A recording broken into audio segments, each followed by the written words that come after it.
తెలుసో తెలియకో నైనా మా గ్రామస్తులు నైనా వారు తప్పు చేస్తుంటే క్షమించనని దేవుని సన్నిధిలో దేవుని కృప కొరకు, కనికరం కొరకు ప్రార్థించగలిగిన ఏకైక దేవునికి ఇష్టమైన బిడ్డలు ఎవరు అంటే సువార్థికులు, అదేవిధంగా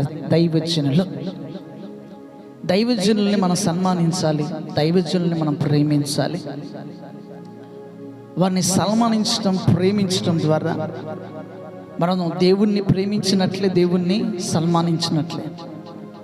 వారు రెయ్యింపవులు ప్రభు సేవలో కష్టపడుతూ నలిగిపోతూ,